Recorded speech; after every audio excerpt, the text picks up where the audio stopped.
So I want to start by offering you a free, no-tech life hack.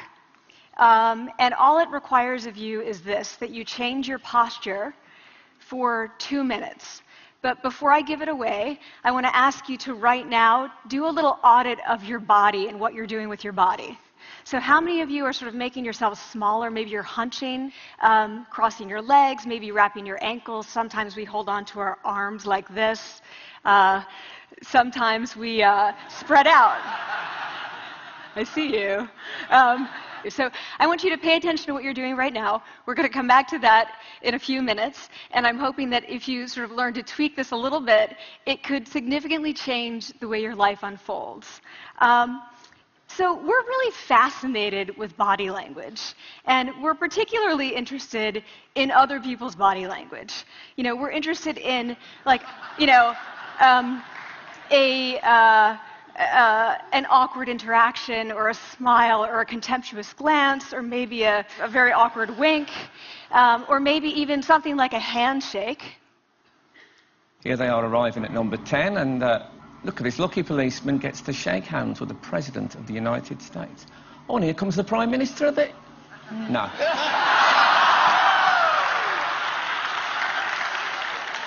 So a handshake, or the lack of a handshake, can have us talking for weeks and weeks and weeks, even the BBC and the New York Times. So obviously, when we think about nonverbal behavior or body language, but we call it nonverbals as social scientists, it's language. So we think about communication. When we think about communication, we think about interactions. So what is your body language communicating to me? What's mine communicating to you? And there's a lot of reason to believe that this is a valid way to look at this. So social scientists have spent a lot of time looking at the effects of our body language or other people's body language on judgments. And we make sweeping judgments and inferences from body language. And those judgments can predict really meaningful life outcomes, like who we hire or promote, who we ask out on a date. For example, Nalini Ambady, a researcher at Tufts University, shows that when people watch 30-second soundless clips of real physician-patient interactions, their judgments of the physician's niceness predict whether or not that physician will be sued. So it doesn't have to do so much with whether or not that physician was incompetent, but do we like that person and how they interacted? Even more dramatic, Alex Todorov at Princeton has shown us that judgments of political candidates' faces in just 1 second predict 70% of US Senate and gubernatorial race outcomes. And even, let's go digital, emoticons used well in online negotiations can lead you to claim more value from that negotiation. If you use them poorly, bad idea, right? So when we think of nonverbals, we think of how we judge others, how they judge us, and what the outcomes are. We tend to forget, though, the other audience that's influenced by our nonverbals, and that's ourselves. We are also influenced by our nonverbals, our thoughts and our feelings and our physiology. So what nonverbals am I talking about? I'm a social psychologist, I study prejudice, and I teach at a competitive business school. So it was inevitable that I would become interested in power dynamics. I became especially interested in nonverbal expressions of power and dominance. And what are nonverbal expressions of power and dominance? Well, this is what they are. So in the animal kingdom, they are about expanding. So you make yourself big, you stretch out, you take up space, you're basically opening up. It's about opening up. And this is true across the animal kingdom. It's not just limited to primates, and humans do the same thing. So they do this both when they have power sort of chronically, and also when they're feeling powerful in the moment.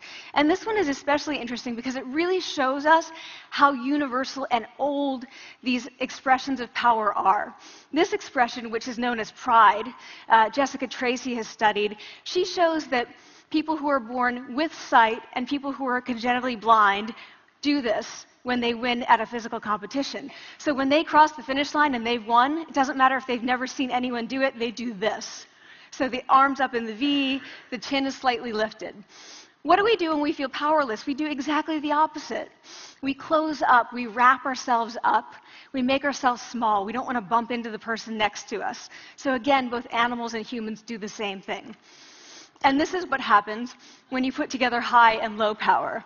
So what we tend to do when it comes to power is that we complement the other's nonverbals. So if someone's being really powerful with us, we tend to make ourselves smaller. We don't mirror them, we do the opposite of them. So I'm watching this behavior in the classroom, and what do I notice? I notice that MBA students really exhibit the full range of power nonverbals. So you have people who are like caricatures of alphas, like really coming into the room. They get right into the middle of the room before class even starts, like they really want to occupy space. When they sit down, they're sort of spread out. They raise their hands like this. You have other people who are virtually collapsing when they come in. As soon as they come in, you see it. You see it on their faces and their bodies. And they sit in their chair and they make themselves tiny, and they go like this when they raise their hand. I noticed a couple things about this. One, you're not going to be surprised. It seems to be related to gender.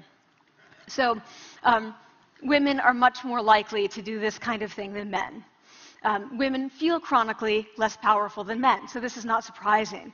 But the other thing I noticed is that it also seemed to be related to the extent to which the students were participating and how well they were participating. And this is really important in the MBA classroom because participation counts for half the grade. So business schools have been struggling with this gender grade gap. You get these equally qualified women and men coming in, and then you get these differences in grades, and it seems to be partly attributable to participation. So I started to wonder, okay, so you have these people coming in like this, and they're participating. Is it possible that we could get people to fake it, and would it lead them to participate more? So my main collaborator, Dana Carney, who's at Berkeley, and I really wanted to know, can you fake it till you make it? Like, can you do this just for a little while and actually experience a behavioral outcome that makes you seem more powerful? So we know that our nonverbals govern how other people think and feel about us. There's a lot of evidence, but our question really was, do our nonverbals govern how we think and feel about ourselves? There's some evidence that they do. So, for example, when we smile when we feel happy, but also when we're forced to smile by holding a pen in our teeth like this, it makes us feel happy. So it goes both ways. When it comes to power, it also goes both ways. So when you feel powerful, you're more likely to do this, but it's also possible that when you pretend to be powerful, you are more likely to actually feel powerful. So the second question really was, so we know that our minds change our bodies. Is it also true that our bodies change our minds?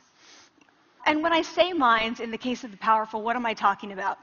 So I'm talking about thoughts and feelings and the sort of physiological things that make up our thoughts and feelings. And in my case, that's hormones. I look at hormones. So what do the minds of the powerful versus the powerless look like? So powerful people tend to be, not surprisingly, more assertive and more confident, more optimistic. They actually feel that they're going to win even at games of chance. They also tend to be able to think more abstractly. So there are a lot of differences. They take more risks. There are a lot of differences between powerful and powerless people. Physiologically, there also are differences on two key hormones, testosterone, which is the dominance hormone, and cortisol, which is the stress hormone. So what we find is that high-power alpha males in primate hierarchies have high testosterone and low cortisol. And powerful and effective leaders also have high testosterone and low cortisol. So what does that mean? When you think about power, people tended to think only about testosterone because that was about dominance. But really, power is also about how you react to stress.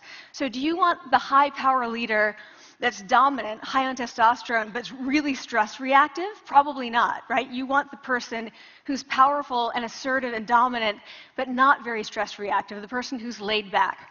So we know that in primate hierarchies, if an alpha needs to take over, if an individual needs to take over an alpha role sort of suddenly, within a few days, that individual's testosterone has gone up significantly and his cortisol has dropped significantly.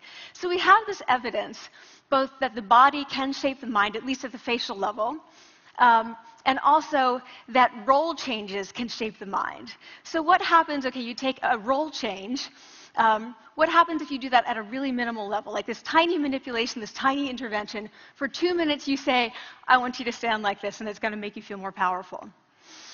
So this is what we did. We decided to bring people into the lab and run a little experiment.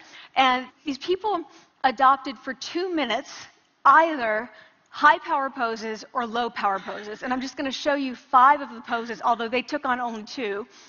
So here's one, a couple more. This one has been dubbed the Wonder Woman by the media. Here are a couple more. So you can be standing or you can be sitting. And here are the low power poses. So you're folding up, you're making yourself small.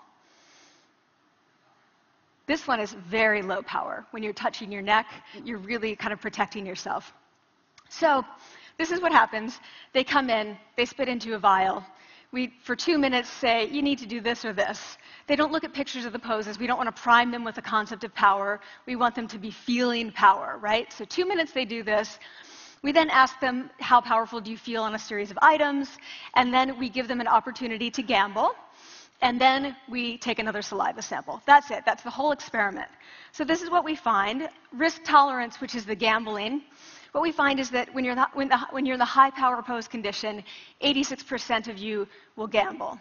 When you're in the low power pose condition, only 60%. And that's a pretty whopping significant difference. Here's what we find on testosterone. From their baseline when they come in, high power people experience about a 20% increase.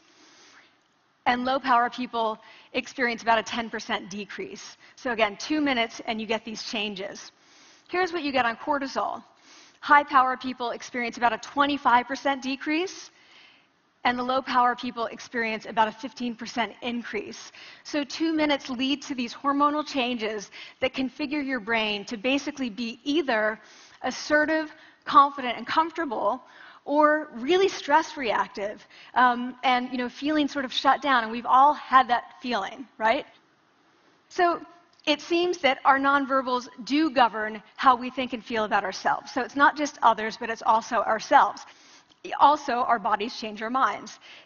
But the next question, of course, is, can power posing for a few minutes really change your life in meaningful ways? So this is in the lab, it's this little task, it's just a couple of minutes. Where can you actually apply this, which we cared about, of course. And so we think it's really what matters, where you want to use this is evaluative situations, like social threat situations. Where are you being evaluated? Either by your friends, like for teenagers at the lunchroom table. It could be, for some people, it's speaking at a school board meeting. It might be giving a pitch, or giving a talk like this, or doing a job interview. We decided that the one that most people could relate to, because most people had been through, was the job interview. So we published these findings, and the media are all over it, and they say, okay, so this is what you do when you go in for the job interview, right?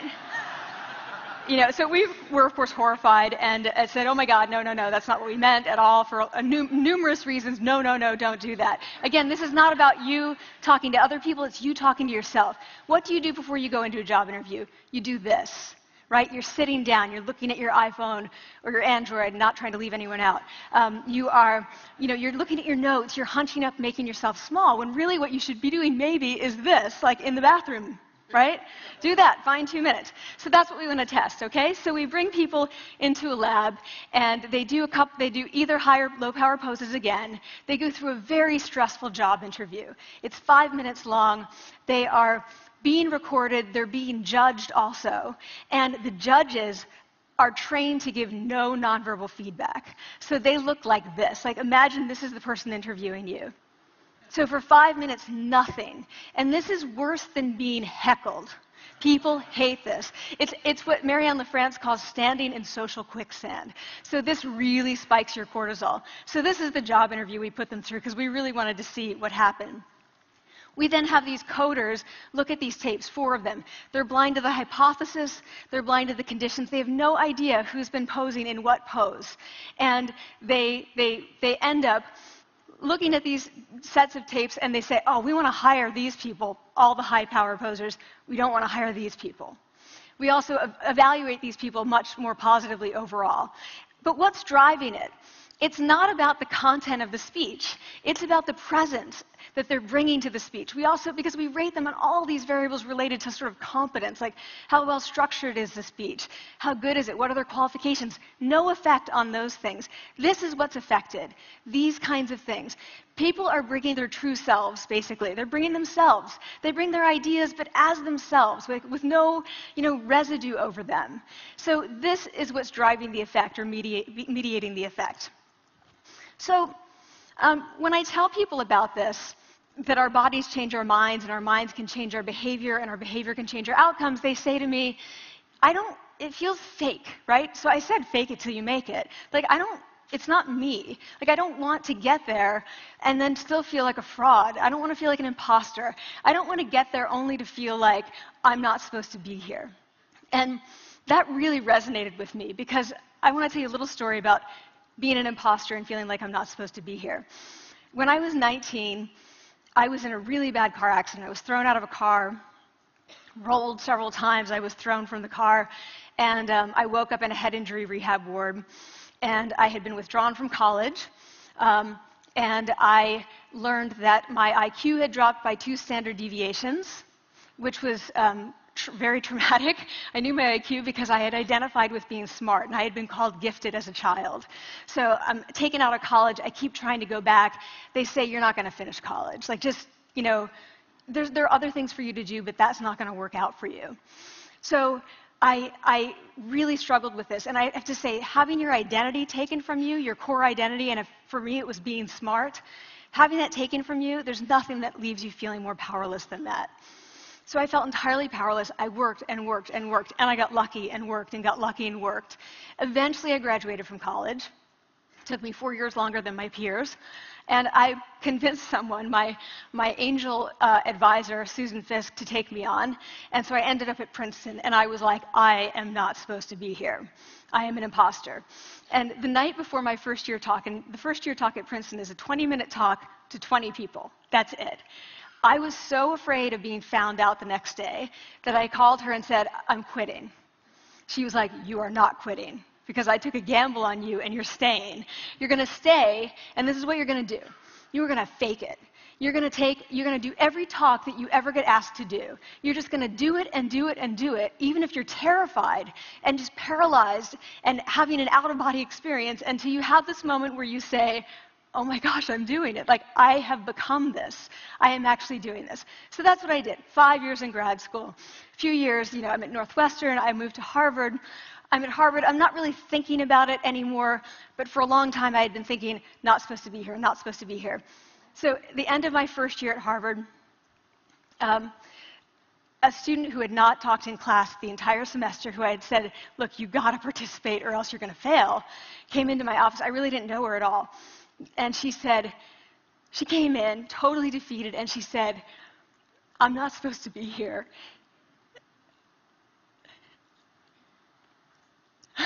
And that was the moment for me, because 2 things happened. One was that I realized, oh my gosh, I don't feel like that anymore. I don't feel that anymore, but she does, and I get that feeling. And the second was, she is supposed to be here. She can fake it. She can become it. So I was like, yes, you are. You are supposed to be here, and tomorrow you're going to fake it. You're going to make yourself powerful, and, you're going to...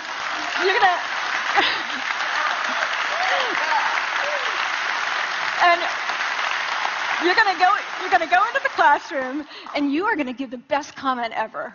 And she gave the best comment ever. And people turned around, and they were like, oh my God, I didn't even notice her sitting there, She comes back to me months later, and I realized that she had not just faked it till she made it, she had actually faked it till she became it. So she had changed. And so I want to say to you, don't fake it till you make it. Fake it till you become it. It's not do it enough until you actually become it and internalize. The last thing I'm going to leave you with is this. Tiny tweaks can lead to big changes. So this is 2 minutes. 2 minutes, 2 minutes, 2 minutes. Before you go into the next stressful evaluative situation, For 2 minutes, try doing this in the elevator, in a bathroom stall, at your desk behind closed doors. That's what you want to do. Configure your brain to cope the best in that situation. Get your testosterone up, get your cortisol down. Don't leave that situation feeling like, oh, I didn't show them who I am. Leave that situation feeling like, oh, I really feel like I got to say who I am and show who I am. So I want to ask you first, both to try power posing, and also I want to ask you to share this science, because this is simple. I don't have ego involved in this. Give it away. Share it with people, because the people who can use it the most are the ones with no resources and no technology and no status and no power. Give it to them, because they can do it in private. They need their bodies, privacy, and 2 minutes, and it can significantly change the outcomes of their life. Thank you.